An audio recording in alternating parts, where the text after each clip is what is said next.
రవి గారు, ఇప్పుడు Iran, America, Israel ఆ సంక్షోభంలో మోడీ గారి పాత్రకు సంబంధించి రకరకాల విమర్శలు వచ్చాయి. కాంగ్రెస్ హైకమాండ్ విమర్శించింది, అవన్నీ జరిగాయి. ఇప్పుడు ట్రంప్ మరోసారి మోడీని ఇన్వాల్వ్ చేసే విధంగా ప్రవర్తించారు. అంటే మళ్ళీ కాల్ చేశారు. ఆ కాల్కు సంబంధించి అనేక ఇన్ఫర్మేషన్స్ బయటికి వచ్చాయి. ఏంటి సార్, ఏం జరుగుతుంది? నిజంగా ట్రంప్తో పెట్టుకోవడం వల్ల మోదీ ఇరకాటంలో పడ్డారు, అందులో సందేహమే లేదు. ట్రంప్తోనే కాదు కదా, నెతన్యాహుతో కూడా. రేపు ఇరాన్ మీద దాడి చేయబోతుందనగా ముందు రోజు మోదీ అక్కడ ఉన్నారు.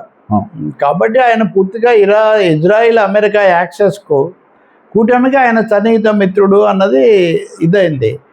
దాంతోపాటు ట్రంప్ మొదలైన తర్వాత అంతకుముందు కూడా ఏంటి, మోదీతోనూ లేదా మునీర్తోనూ మాట్లాడి నేను భారత పాక్ మధ్యలో యుద్ధం ఆపాను ఇట్లాంటి గొప్పలు చెప్తూ వచ్చారు కదా. మోదీ ఎప్పుడు అధికారికంగా ఖండించలేదు, వేరే వాళ్ళు ఖండించారు, అది కూడా ఆలస్యంగా. అధికార ప్రతినిధులు లేకపోతే విదేశాంగ మంత్రి తప్ప మోదీ తనుగా లేదండి ట్రంప్ నాకు అలా చెప్పలేదని ఇంతవరకు చెప్పలేదు.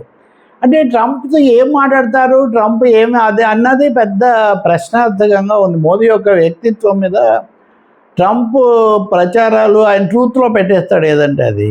మొన్న ఆయన హఠాత్తుగా ఆయన కూడా కాదు, అమెరికా రాయబారి గోర్ మోదీతో మాట్లాడారు. ట్రంప్ చాలా ప్రొడక్టివ్గా ఉపయోగకరమైనవి వచ్చాయన్నాడు. లూప్ లైన్లో మాట్లాడాడు అన్నది కూడా మెయిన్గా కాదు. అంటే మోదీ ఏమో ఎక్స్లో పెట్టేశారు, మాట్లాడాను చాలా ప్రొడక్టివ్, 2 దేశాల మధ్యలో 3 దేశాలు పశ్చిమాసియా సంక్షోభం ఇలాంటివి చర్చించారు, ఇలా జనరల్గా చెప్పారు. కానీ పార్లమెంట్లో ఏమో దుమారం రేగుతుంది కదా. ప్రధానమంత్రి అలా మాట్లాడినప్పుడు పార్లమెంట్ని ఇన్ఫార్మ్ చేయాలి కదా. ఇది prime minister of the country, A party అయినా కానీ. అందువల్ల మోదీకి ట్రంప్కు మధ్యలో ఏదో ఒక ఛానల్ ఒకటి నడుస్తూ ఉంది. మునీర్ విషయంలో కూడా అదే ఉంది. అది చాలాగా పులి మీద పుట్టలాగా. అది అప్పుడు మాట్లాడిందేమో మంగళవారం, మళ్ళీ నిన్న కూడా హఠాత్తుగా మాట్లాడాడు ట్రంప్. హలో, అవర్ రిలేషన్ ఇది excellent, we both can do things అన్నాడు నిన్న. అంటే ఏదో చేస్తున్నారు వీళ్ళు తెరవేనుగా చెప్పకుండానే. ఒక సందేహాలు అయితే ఇక్కడ కలుగుతాయి కదా. దాంతోపాటు వ్యాపార ఒప్పందం, వాణిజ్య ఒప్పందం, ట్రేడ్ టాక్స్ తాత్కాలికంగా ఆపేశాము అని భారత్ చెప్తుంటే, లేదు there are only small hitches, they will be solved అని నిన్న ట్రంప్ చెప్తున్నాడు. ఇలా మోదీ ఏమో ఖండించారు, ట్రంప్ ఏమో చెప్తారు. సో కొన్ని అనుమానాలు. ఈ క్రమంలో అతిపెద్ద బాంబు పేల్చింది న్యూయార్క్ టైమ్స్ పత్రిక. న్యూయార్క్ టైమ్స్ పత్రిక ఏం చెప్పిందంటే, స్పెషల్ రిపోర్ట్ రాశారు వాళ్ళు. మోదీ ట్రంప్ మాత్రమే మాట్లాడడం కాదు, అది ఏమనాలి, ఆ కాల్ వీడియో కాదు, కాన్ఫరెన్స్ కాల్, అందులో ఎలాన్ మస్క్ కూడా పాల్గొన్నాడని చెప్పారు. మస్క్ అంటేనే ప్రపంచం అంతా ఒకసారి ఉలిక్కి పడుతుంది కదా, రకరకాల సంచలనాలు, వివాదాలు, ఇవన్నీ. మస్క్ కూడా పాల్గొన్నాడు అని అదేలా ఒక దేశాధ్యక్షుడు, ఒక దేశ ప్రధానమంత్రి అధికారికంగా జరిపిన సంభాషణలో ఒక అనధికారిక ప్రైవేటు వివాదాస్పద కార్పొరేట్ వ్యక్తి ఎలా పాల్గొన్నాడు? కొన్ని మామూలు వాడు ప్రపంచంలో కుబేరుడు.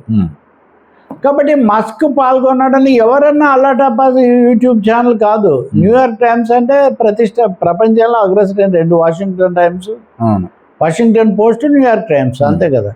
కాబట్టి ఇప్పుడు వెంటనే మళ్ళీ జయశంకర్ విదేశాంగ మంత్రి, అలాగే విదేశాంగ శాఖ లేదు వాళ్ళిద్దరే మాట్లాడారు, 3వ వ్యక్తి ప్రమేయం లేదని వాళ్ళు ఖండిస్తున్నారు. అసలు ప్రతిసారి అమెరికా నుంచి వచ్చే వెర్షను, ఢిల్లీ నుంచి వచ్చే వెర్షన్ ఎందుకు వేరవుతున్నాయి?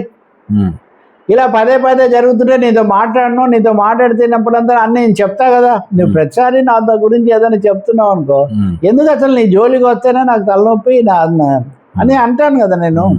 కాబట్టి మస్క్ ఎందుకు వచ్చాడు? అంతకుముందు కూడా మోదీ శ్రీలంకకు వెళ్ళినప్పుడు, ఆస్ట్రేలియాకు వెళ్ళినప్పుడు అదానీ ప్రయోజనాలు కాపాడడానికి ఆయన అదానీ కోసం, కాంట్రాక్టుల కోసం వెళ్ళాడు. నిజంగానే ఆ తర్వాత అదానికి కాంట్రాక్టులు కూడా దేశాలు, ఇలాంటి విమర్శలు ఉన్నాయి. ఇప్పుడు మస్క్ కోసమే, ఉదాహరణకు మన దేశంలోకి ఆయన సంబంధించిన కమ్యూనికేషన్ నెట్వర్క్ను అనుమతించడానికే భారతదేశ కమ్యూనికేషన్ విధానంలో ఒక మార్పు చేసి ఒకటి ఏదో స్టార్లింక్ని అలౌ చేస్తున్నామని ఒక ఆరోపణ ఆల్రెడీ ఉంది, మస్క్కు సంబంధించింది. ఇప్పుడు మీరు మస్క్ పాల్గొన్నాడు అంటున్నారు. కాబట్టి ఇక్కడ సీక్రసీ, కాన్ఫిడెన్షియాలిటీ కూడా బ్రీచ్ అవుతున్నాయి. కాబట్టి ఇంకా రెండవది, అలాంటి యుద్ధోన్మాద వాళ్ళే ఇబ్బందుల్లో ఉంటే ఎందుకు మనం పదే అంటకాగుతూ ఉన్నాము? మన పార్లమెంట్కేమో చెప్పరు, కానీ ఆయనతో మాట్లాడతారు ఏంటిది అనే ప్రశ్న వచ్చింది. అయితే నిన్న మోదీ మొన్నేమో అఖిలపక్ష సమావేశం, దానికి మోదీ రాలేదు. నిన్నేమో ముఖ్యమంత్రులతో మాట్లాడారు ఆయన. కొంతమంది ఎన్నికల్లో ఉన్నారు, వాళ్ళని మినహాయిస్తే వాళ్ళ ఎన్డీఏ వాళ్ళు, చంద్రబాబు నాయుడు వీళ్ళంతా పాల్గొన్నారు. మొన్న మోదీ పార్లమెంట్లో మాట్లాడుతూ యుద్ధం ఎక్కువ కాలం కొనసాగితే మనం సంక్షోభానికి సిద్ధపడాలి ఇలాంటివి చెప్పారు కదా. లాక్డౌన్ కూడా రావచ్చు, అలాగే పెట్రోల్ మీద కొన్ని తగ్గించారు, ఇలాంటివి జరుగుతున్నాయి. కాబట్టి ఈ నేపథ్యంలో ఆయన నిన్న ముఖ్యమంత్రులతో మాట్లాడి జాగ్రత్తలు తీసుకోవాలి అవన్నీ చెప్పారట. ఇంకా పలానా చేయండి అని ఒక 7 ఉపసంఘాలు కూడా నియమించారు. కరోనా అప్పుడు 11 నియమించారు, ఇప్పుడు 7 నియమించారు. కాబట్టి తెలియకుండానే మోదీ ఒక భయోత్పాతం పెంచటం అన్నది కూడా సిద్ధం చేస్తున్నారు అనే ఒక సందేహం కూడా ఉంది. నిర్మలా సీతారామన్ మటుకు మళ్ళీ ప్రకటించారు లాక్డౌన్ గొడవ లేదు అని. కానీ కొన్ని దేశాల్లో పెట్టారు కదా, ఏం జరుగుతుంది? అందువల్ల 3-4 కోణాల్లో మోడీ ట్రంప్ సంభాషణలు అనండి, లేదా వాళ్ళతో బ్రహ్మముడి వేసుకోవడం వల్ల వచ్చిన సమస్యలు అనండి, పాకిస్తాన్ పూర్తిగా ఒకరి పొడ ఒకరి గిట్టనటువంటి, భారతదేశంతో చాలా ద్వేషభావంతో ఉండే పాకిస్తాన్ సైన్యాధిపతి ఇక్కడ మధ్యవర్తి కావటం. కొంతమంది మోదీని కాకుండా ఆయన ఎంచుకున్నాడు, మోదీని తీసిపడేసే ట్రంప్ అని కాంగ్రెస్ తరఫున జయరాం రమేష్ లాంటి వాళ్ళు మాట్లాడారు.